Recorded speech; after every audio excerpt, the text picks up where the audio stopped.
하나님께서 여러분 각자에게 필요한 은혜를 충만히 주시고 새 힘을 더하여 주시기를 바랍니다. 한 번은 나폴레옹에게 한 어머니가 찾아왔습니다. 그 아들이 죄를 지어 사형 선고를 받았기 때문입니다. 나폴레옹은 그 아들이 두 번이나 죄를 지었기 때문에 법에 따라 사형 선고를 받을 것이라고 말해 주었습니다. 그러자 그 어머니가 눈물로 사정을 하는 것입니다. 사령관님, 저는 법을 말하는 것이 아닙니다. 긍휼을 원하는 것입니다. 이 말을 들은 나폴레옹이 다시 이렇게 대답했습니다. 당신의 아들은 그런 긍휼을 받을 자격이 없습니다.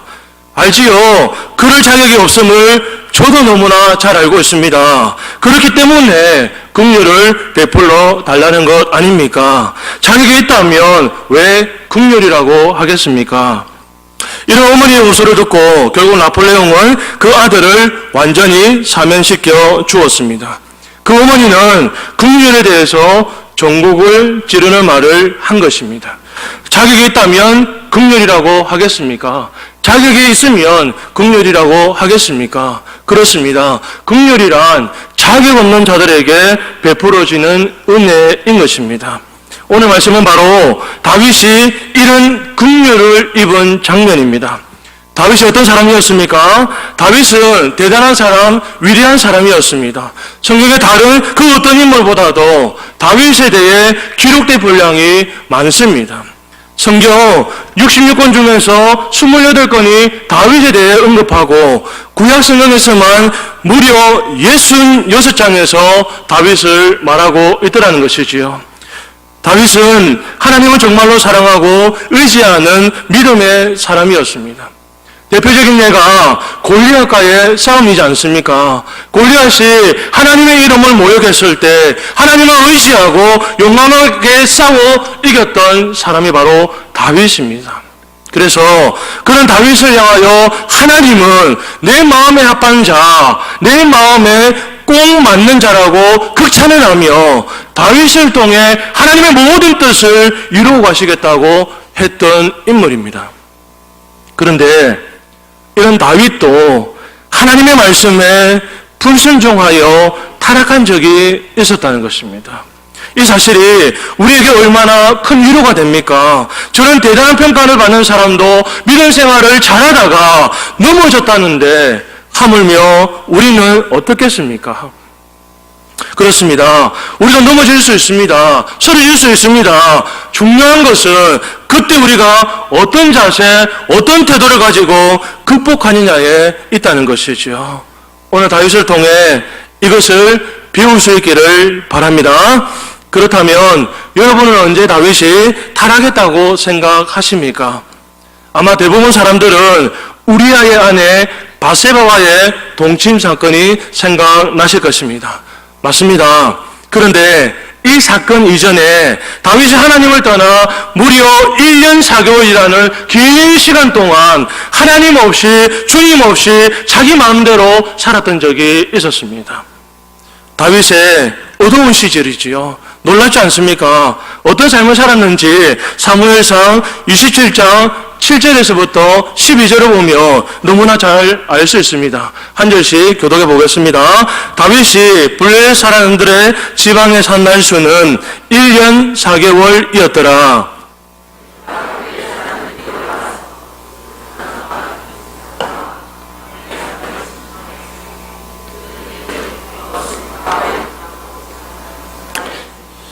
다윗이 그 땅을 쳐서 남녀를 살려두지 아니하고 양과 소와 나귀와 나타와 의복을 빼앗아 가지고 돌아와 아기새에게 이르매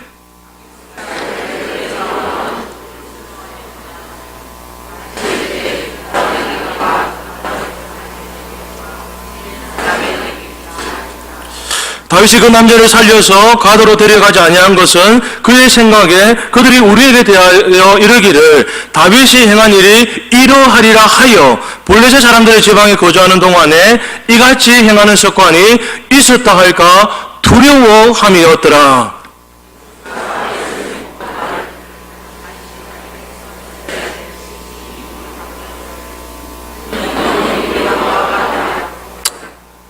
여러분, 여러분 자세히 한번 보십시오. 겉으로 보기에 큰 문제가 없어 보입니다. 하지만 자세히 보면 다윗은 하나님을 전혀 모르는 사람처럼 행동하고 있다는 사실을 알 수 있습니다. 우선 다윗은 자신을 쫓아오는 사울이 너무나 두려운 나머지 마음이 약해져서 블레셋 땅으로 도망을 갔습니다. 이 블레셋 땅은 하나님께서 다윗에게 가지 말라고 하신 땅이었습니다. 한마디로 다윗은 하나님의 말씀에 불순종한 것입니다. 평소에는 하나님께 묻기도 하고 하나님을 의지하며 담대하게 살던 그가 하나님과 전혀 의논하지 않고 두려움의 올무에 빠져 원수의 땅 블레셋까지 간 것입니다. 우리도 마찬가지입니다. 내 마음이 부패하고 타락해지면 하나님의 말씀을 외면하거나 애써 무시하게 됩니다. 그래서 내가 하고 싶은 대로 내가 하고 싶은 일을 하면서 점점 하나님과 교회를 벗어나게 되는 것이지요. 교회 안에 있지만 불신자처럼 살아가게 되는 것입니다. 그곳에 가서 어떻게 되었겠습니까? 처음에는 일이 너무 잘 되는 것 같았습니다. 더 이상 사울의 추격을 두려워하지 않아도 되고 또 정착할 성호까지 얻게 되어서 마음 놓고 편안한 삶을 누릴 수 있었습니다. 그리고 더 충격적인 것이 무엇이냐면 그도 먹고 살기 위해 남을 침노하는 삶을 살았다는 것입니다. 이 민족을 침략하여 그들의 양과 소와 야기와 약대와 의복을 약탈하며 살았습니다. 또한 후환이 두려워 그 집안 남녀를 한 사람도 남김없이 죽이는 잔인함도 보였습니다. 이때 다윗이 무고한 사람들의 피를 흘린 것 때문에 하나님께서는 이때의 일로 다윗이 성전 짓는 일을 허락하지 않으셨습니다. 하나님은 죄는 용서하시지만 그 죄의 대가는 반드시 지불하게 하시는 것이죠. 그리고 블레셋 왕 아기스가 오늘 누구를 침노하였느냐고 물었을 때 다윗은 유다 남방 땅을 침노하였다고 하나님 앞에서 사람들 앞에서 거짓말까지 했습니다. 아기스에게 잘 보이려고 말입니다. 이렇게 다윗은 하나님께 철저히 불순종하는 제멋대로의 삶을 살았습니다. 전에 사울에게 쫓겨다닐 때에는 그 정신없는 상황 속에서도 하나님께 일일이 물으면서 행했던 그였지만 이 1년 4개월 동안에는 전혀 그런 모습을 찾아볼 수가 없습니다. 하나님의 마음에 그렇게 합했던 다윗이 이제는 하나님의 마음을 찢어놓고 있습니다. 한마디로 다윗이라는 인간의 악한 본성이 적나라하게 드러난 것입니다. 밑바닥까지 드러났습니다. 자신이 살기 위해서 다른 사람의 것을 빼앗고 무고한 생명까지 죽이지 않습니까? 왕의 한심을 사기 위해 거짓말까지 하고 있지 않습니까? 하나님과 하나님의 이름을 그렇게 소중히 여기던 사람이 헌신짝처럼 내던져 버린 것입니다. 이러고도 하나님의 사람이라고 할 수 있겠습니까? 그가 장차 이스라엘의 왕이라고 할 수 있겠습니까? 이것은 정말 이전의 다윗과는 너무나 대조되는 심각한 타락의 모습인 것이지요. 이것이 어디 다윗만의 모습일까요? 다윗처럼 무고한 피를 흘리고 다른 사람의 것을 약탈하지 않기에 나는 괜찮은 사람이라고 생각하십니까? 나와는 상관없는 이야기로 여기십니까? 성도 여러분, 타락이라고 해서 대단한 범죄만을 생각하기 쉽지만 이렇게 조금씩 하나님을 떠나는 것이 바로 타락입니다. 하나님의 말씀에서 조금씩 멀어지는 것이 타락입니다. 내 마음에서 하나님을 기억하면서 살아가는 것이 아니라 지워버린 채 살아가는 것이 바로 타락입니다. 그렇게 하나님을 떠나면 우리의 삶에 하나님이 아닌 다른 것들, 돈이나 자녀, 성공과 명예, 취미생활과 자아성취 등 이런 것들로 가득 채워지게 되고 이것들로 내가 만족하며 살아가게 되는 것이지요. 여러분, 다윗은 그냥 하나님이 떠난 것이 아닙니다. 사울에게 쫓기고 쫓기다 보니 너무 힘들고 지쳐서 도망친 것입니다. 우리도 그렇지 않습니까? 우리도 다윗처럼 삶에 지치고 힘들어질 때, 상황이 나아지지 않고 더 나빠지기만 할 때, 하나님의 약속이 도무지 이루어지지 않을 것 같을 때 우리 안에 있던 고역의 마음, 불순종의 마음이 드러나기 시작합니다. 그렇게 하나님의 말씀을 좋아하던 사람이 하나님의 말씀을 멀리하게 된다면, 예배를 기쁘게 드렸던 사람이 예배 시간이 언제 마칠까 시계만 자꾸 쳐다보게 된다면 자신을 돌아볼 필요가 있습니다.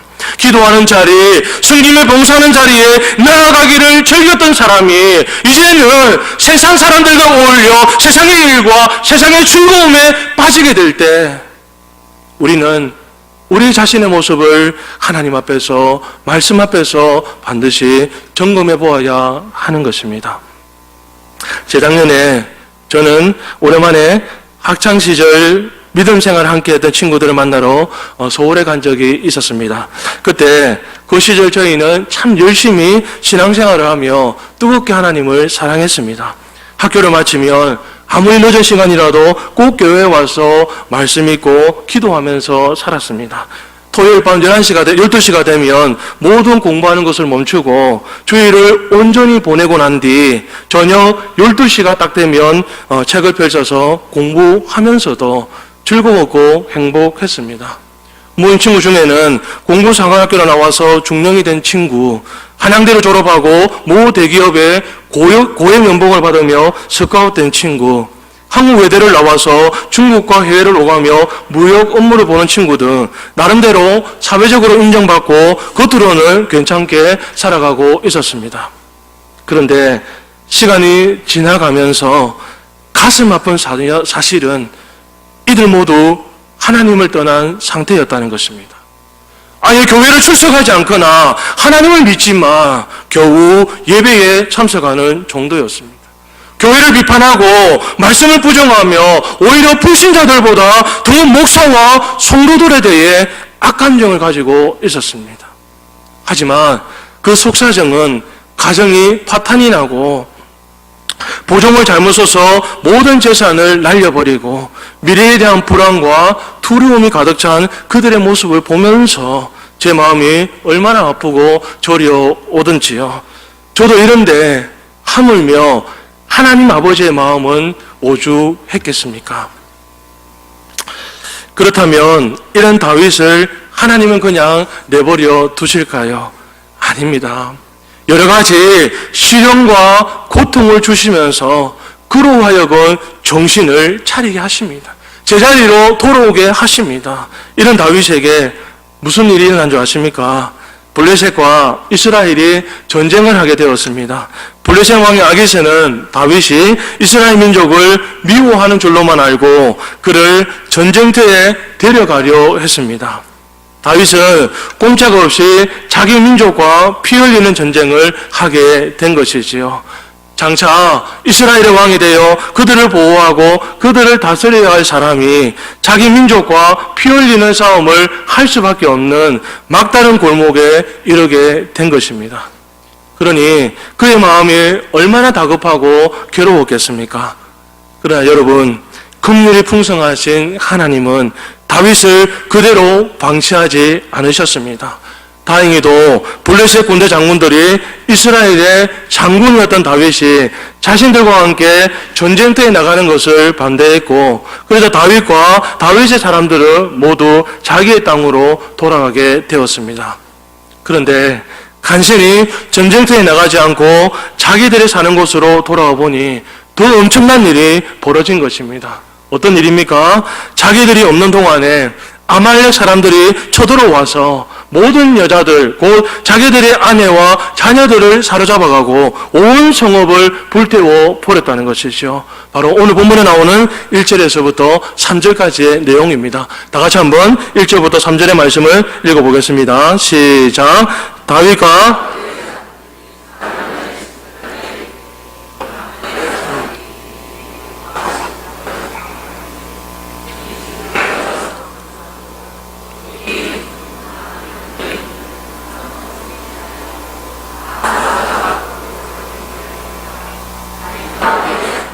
성읍에 이르러 본즉 성읍이 불탔고 자기들의 아내와 자녀들이 사로잡혔는지라.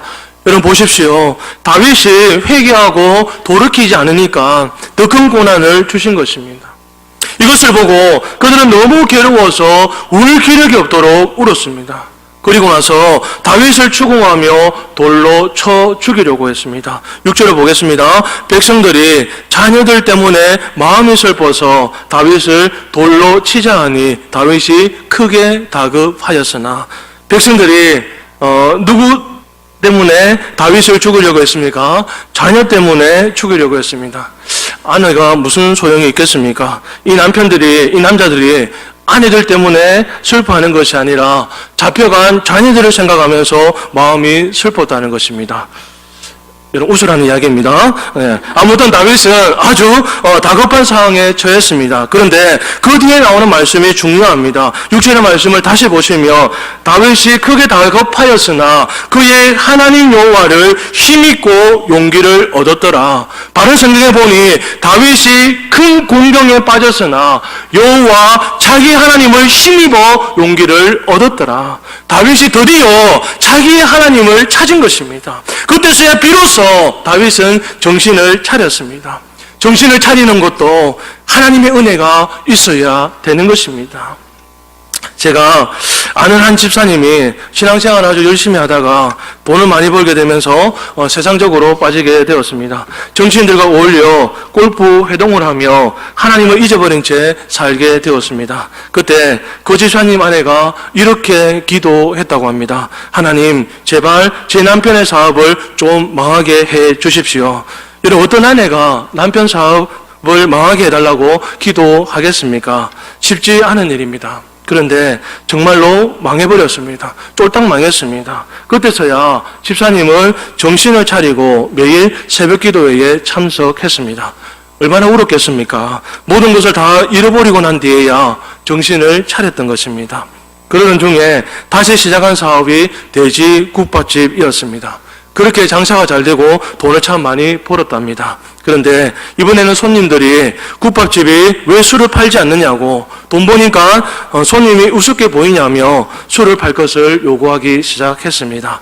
기도하는 가운데 이건 아니다 싶어서 그렇게 잘 나가던 국밥집을 접고 콩국수집을 열었습니다.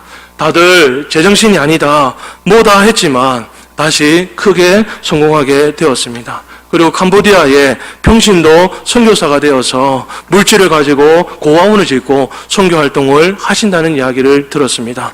이 집사님도 하나님의 은혜로 정신을 차린 것입니다. 그러면 정신을 차린 다윗이 이제 어떻게 하는지 한번 보시기 바랍니다. 7절의 말씀을 다 함께 한번 읽어보겠습니다. 7절의 말씀입니다. 시작. 다윗이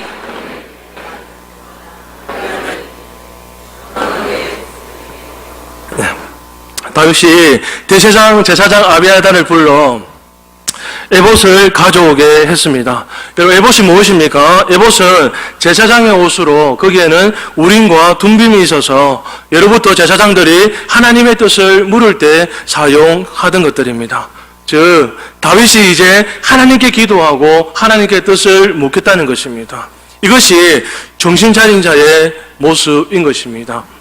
어떻게 기도합니까? 8절이지요. 다윗이 여호와께 묻자와 이르되 내가 이 군대를 추격하면 따라잡겠나이까? 여러분, 이것은 사실 물을 필요가 없는 것이지요. 자기 아내와 자식들이 붙잡혀 갔는데 무엇을 물어보겠습니까? 무조건 가야죠. 그러나 이제는 다윗이 그렇게 하지 않습니다. 너무나 당연한 일이지만 하나님의 뜻을 묻겠다는 것입니다. 이것을 보면 이제 다윗이 예전의 모습으로 돌아온 것을 알 수 있습니다. 사무엘상 23장 2절에 이에 다윗이 여호와께 묻자와 이르되, 사무엘상 23장 4절에도 다윗이 여호와께 다시 묻자온데, 사무엘하 2장 1절에도 그 후에 다윗이 여호와께 여쭈어 아뢰되, 이렇게 하나님께 기도하며 그의 뜻을 묻는 것이 본래 다윗의 모습입니다. 그런데 여러분, 여기에 중요한 것이 있습니다. 이렇게 예전의 모습으로 돌아온 다윗을 하나님은 어떻게 대하십니까? 8절 하반절에 보시면 여호와께서 그에게 대답하시되 그를 쫓아가라. 네가 반드시 따라잡고 도로 찾으리라. 여호와께서 대답하시되 반드시 도로 찾으리라는 것입니다. 그렇습니다. 이것이 바로 우리가 믿는 하나님이십니다. 하나님은 언제 그랬냐는 듯이 다윗의 기도에 즉각 응답해 주셨습니다. 반드시 도로 찾으리라고 승리도 약속해 주셨습니다. 이것이 바로 하나님의 은혜인 것입니다. 그렇지 않습니까? 하나님은 다윗에게 이렇게까지 해줄 의무가 없습니다. 우리 같으면 한참 동안 저 할 거 다 하고 제 마음대로 살다가 아쉬우니까 찾아와서 하나님 제가 이 군대를 쫓아갈까요? 하는데 기분 좋은 대답이 나오겠습니까? 아마 저 같으면 그렇게 안 할 겁니다. 한참 동안 대답을 안 하든지 그래 너 그동안 무엇을 하다 이제 왔느냐고 책망을 하든지 아니면 매라도 들어서 때렸을 것입니다. 여러분들도 그렇게 하지 않았겠습니까? 그런데 하나님은 다윗을 책망하거나 책임을 추궁하지 않으셨습니다. 오히려 다윗이 진정으로 회개하고 하나님께 돌아오자 겸손하게 물으니 기다렸다는 듯이 기꺼이 대답해 주십니다. 그동안 다윗이 한 일과 행동을 보면 벌을 받아야 마땅하고 책망을 받아 마땅하지만 그럼에도 불구하고 하나님은 그에게 긍휼을 베푸시는 것입니다. 받을 자격이 전혀 없는 자에게 하나님은 은혜를 주시는 것입니다. 기억하시기 바랍니다. 돌이키는 그 순간이 은혜의 순간입니다. 돌이키는 그 순간이 은혜의 순간인 줄로 믿습니다. 탕자의 비유를 생각해 보십시오. 둘째 아들은 아버지의 유산을 미리 달라고 합니다. 살림을 내어 주었더라. 이때 살림은 생명이라는 뜻을 가지고 있습니다. 아버지는 아들에게 자기 목숨 같은 땅, 자기 생명과 같은 재산을 뚝 떼어 준 것입니다. 그뿐입니까? 아버지가 버젓이 살아계시는데 그 아버지의 유산을 달라고 했으니 이 아들에게 아버지는 죽은 존재나 마찬가지란 말 아닙니까? 아들은 유산을 가지고 떠나서 아버지와 연락도 끊어버렸습니다. 술과 노름에 빠져 방탕하게 산 것만이 아들의 죄가 아니라 아버지에게 했던 이 패역한 행동이 더 큰 죄가 아닐까요? 결국 아들은 그 많은 돈을 다 쓰고 매우 공고한 처지에 놓였습니다. 돼지치는 사람의 집에서 돼지가 먹는 지연 열매를 먹으려고까지 했습니다. 이때 아들이 퍼뜩 정신이 든 것입니다. 내 아버지 집에는 양식이 풍족한 풍군들도 많은데 나는 지금 뭘 하고 있는 것인가?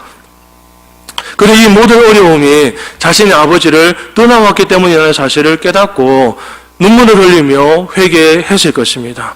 그래서 용기를 가지고 아버지께 돌아갑니다. 떠났던 아들이 돌아오자 아버지는 어떻게 합니까? 아버지는 반가움에 신발도 신지 않은 채 맨발로 막 달려갔습니다. 눈물을 흘리며 기뻐하며 끌어안아 주었습니다. 돌아온 아들에게 야단 한마디 하지 않고 그 많던 돈을 다 어떻게 했느냐고 묻지도 않았습니다. 오히려 더 좋은 옷을 입혀주고 송아지를 잡아 성대한 자치를 베풀어 주었습니다. 이 아들은 죽었다가 다시 살아난 아들이다. 잃었다가 다시 찾은 아들이다. 여러분, 이것이 바로 아버지의 사랑, 하나님의 아버지의 사랑인 것입니다. 다윗은 지금 이것을 경험하고 있는 것입니다. 성도 여러분, 우리도 하나님을 떠나 방황할 때가 있고 넘어지고 낙심할 때도 있지만 정신 차리고 돌아오기만 하면 이런 풍성한 하나님의 사랑을 경험하게 되는 것입니다. 하나님, 제가 잘못했습니다. 하나님이 나에게 베풀어 주신 그 모든 은혜를 잊어버리고 제 마음대로 살다 이렇게 실패와 낭패와 아픔과 절망을 안고 왔습니다. 이렇게 자신의 잘못을 진심으로 회개하고 돌이키면 무조건적인 용서와 무조건적인 사랑을 베풀어 주십니다. 과거를 묻지 않으십니다. 혹 여러분 가운데 하나님 아버지를 멀리 떠나 방황하는 삶을 살다가 여기 오신 분들이 있습니까? 처음 사랑을 다 잃어버리고 내 마음대로 내 생각대로 살다가 여러 가지 고난으로 인해 할 수 없이 손들고 하나님께 나온 사람들이 있습니까? 걱정하지 마십시오. 두려워하지 마십시오. 하나님 아버지의 가슴을 넓고 그분의 농서는 한이 없습니다. 그분에게는 한없는 사랑과 풍성한 긍휼이 있습니다. 우리는 아무런 자격이 없는 사람이지만 하나님께서 그런 우리를 기꺼이 받아주시는 것입니다. 하나님은 그런 우리를 지금도 기다리고 계시는 줄로 믿습니다. 아멘. 이러한 하나님의 용서와 하나님의 긍휼을 입은 다윗은 다시 하나님의 말씀을 따라 났습니다. 10절을 보시면 자기와 함께한 600명과 함께 아말렉 족속의 뒤를 쫓아갑니다. 이때 다윗은 뒤처진 200명을 두고 400명만 데리고 부술 시내를 건넜습니다. 그러나 그 다음은 너무나 막막했습니다. 더 넓은 광야에서 어디로 가야 아말렉 사람들을 만날 수 있는지 도무지 알 수가 없었던 것입니다. 그때 우연히 들판에서 다 죽어가는 한 애굽 사람을 만났습니다. 다윗이 이 쓰러져 있는 애굽 사람에게 어떻게 하고 있습니까? 그를 정성껏 돌아봐 주었습니다.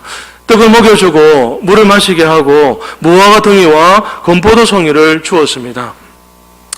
여러분, 지금 다윗은 어떤 상황입니까? 가족을 잡아간 원수를 쫓아가는 도중 아닙니까? 그런데 자기와는 전혀 상관없는 한 애굽 사람, 자기에게는 아무런 책임 없는 사람인데 다윗은 가던 길을 멈추고 그를 돌아봐 주었습니다. 이 사람이 정보를 알고 있을 것 같아서 다윗이 돌봐주지 않았나 이렇게 생각할 수 있지만 처음 그를 발견할 때는 국적이나 신분을 전혀 알지 못했고 그저 아프고 불쌍한 사람에 불과했습니다. 여기서 우리는 다윗의 긍휼히 여기는 마음을 알 수 있습니다. 전쟁터로 나가는 구인에게 이런 마음이 어떻게 있을 수 있었겠습니까? 이런 다윗의 긍휼은 어디서 나온 것이겠습니까? 자신이 바로 직전에 입었던 긍휼 때문입니다. 다윗은 자신이 하나님으로부터 은혜를 받았기 때문에 하나님으로부터 긍휼을 입었기 때문에 은혜와 긍휼을 베푸는 일에 인색하지 않았습니다. 긍휼을 부른 것입니다. 너희가 긍휼히 여김을 받은 것처럼 너희도 남을 긍휼히 여기라고 하신 예수님의 말씀이 바로 이것을 말하는 것입니다. 13절을 보십시오. 사흘 전에 병일 들매 나를 버렸나이다. 사랑하는 성도 여러분, 오늘 우리가 사는 세상에도 애국 사람처럼 버림받는 사람들이 우리 주변에 얼마나 많이 있습니까? 세상은 굉장히 냉정합니다. 세상은 자기에게 이용 가치가 있으면 잘해줍니다. 나에게 유익이 있으면 관심을 가집니다. 그러나 쓸모가 없어지면 방해가 되면 가차없이 버립니다. 이것이 세상의 모습이지요. 직장 생활을 하시는 분들은 아시겠지만 직장에서 우리가 필요할 때는 얼마나 잘해줍니까? 그런데 우리가 병이 들었다든지 실력이 부족하든지 나이가 들었다거나 하면 가차없이 버리는 것입니다. 직장뿐만 아니라 요즘은 가정에서도 마찬가지입니다. 부부도 같이 살다가 상대방이 자신에게 도움이 될 것 같지 않고 오히려 짐이 되면 차버리고 심지어는 자식도 부모를 버리기도 하는 것이지요. 최근에는 부모가 모자란 자식을 버리는 사례도 보았습니다. 세상은 이렇게 비정합니다. 그러나 여러분, 이런 가운데서 그들을 불쌍히 여기는 마음을 가질 수 있는 사람은 누구이겠습니까? 나에게 아무런 유익이 되지 않아도 아무 쓸모가 없고 오히려 짐이 될 법한 이들을 누가 긍휼히 여기고 돌볼 수 있겠습니까? 그것은 자신도 불쌍히 여김을 받은 경험이 있는 자라야 가능하지 않겠습니까? 그러면 누가 이런 긍휼을 입은 사람입니까? 누가 이런 긍휼을 베푸는 사람입니까? 저와 여러분, 바로 우리 성도들입니다.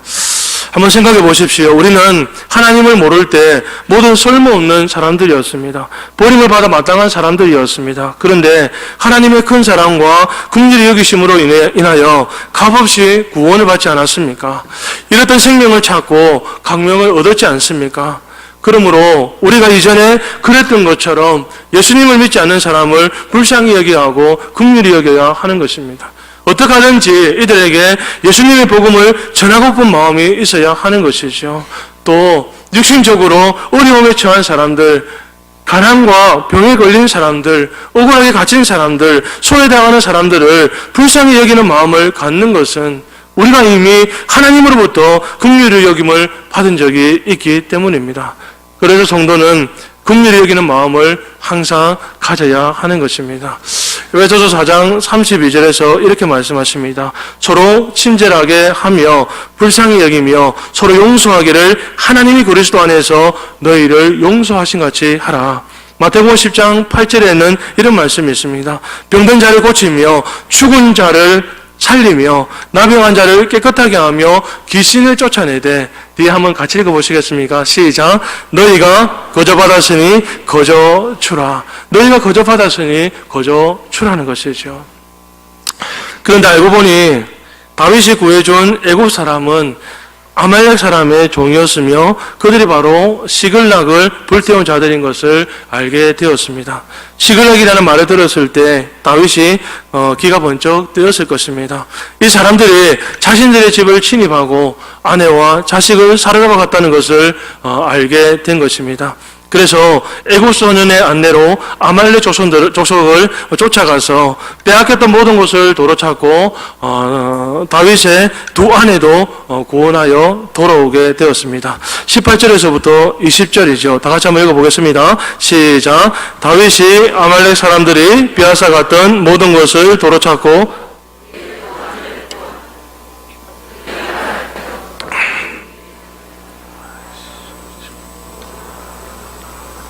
아무것도 잃은 것이 없이 모두 다윗이 도로 찾아왔고 다윗이 또 양떼와 소떼를 다 찾았더니 무리가 그 가축들을 앞에 몰고 가며 이르되 이는 다윗의 전리품이라 하였더라. 이르되 이는 다윗의 전리품이라 하였더라. 이전에 다윗을 돌로 치려했던 사람들이 이제는 이 모든 것이 다윗으로 인해 찾게 된 것이라고 이야기하고 있습니다. 다윗은 다시 위상을 회복하게 되었습니다. 가족들도 구원해 왔습니다. 이때 다윗을 얼마나 기쁘고 감사했을까요? 여러분, 우리가 하나님께로 돌아올 때 이런 축복이 있습니다. 하나님을 떠날 때는 처음에는 잘 되는 것 같고 쉽고 편안한 것 같지만 가면 갈수록 우리는 피폐해집니다. 우리는 하나님을 떠나면 떠날수록 멀리 가면 갈수록 상처투성이가 될 수밖에 없습니다. 그런데 하나님께 돌아오면 이렇게 은혜를 받고 사랑을 잃고 축복을 경험하게 되는 것입니다. 마지막으로 한 가지 이야기가 더 있습니다. 이렇게 다윗이 감사한 마음으로 잃어버렸던 것을 다 찾고 돌아오는 길에 문제가 생겼습니다. 그들이 아말렉 사람을 쫓아갈 때에 뒤처진 200명의 사람들이 있었습니다. 함께 갔던 자들 중에 어떤 사람들이 전쟁에 참여하지 않은 그들에게는 가족들만 남겨두고 탈취한 물건을 주지 말자고 했습니다. 사실 이것이 그 당시의 관리였습니다.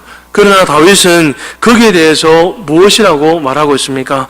마지막으로 23절부터 25절까지의 말씀을 한번 읽어보겠습니다. 시작.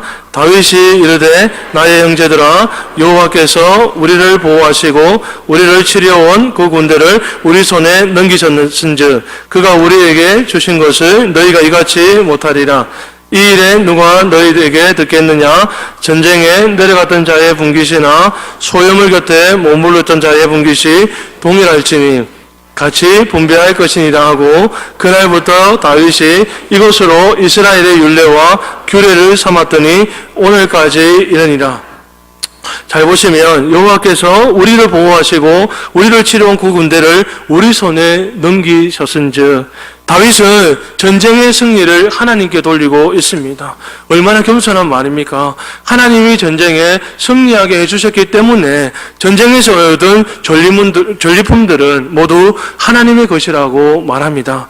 하나님이 전쟁에 나가서 싸웠던 우리들이나 우리의 소유물 곁에 머물러 그것을 지켜준 사람들이나 똑같이 취급하시니 우리도 똑같이 전리품을 나누어야 한다고 했던 것입니다.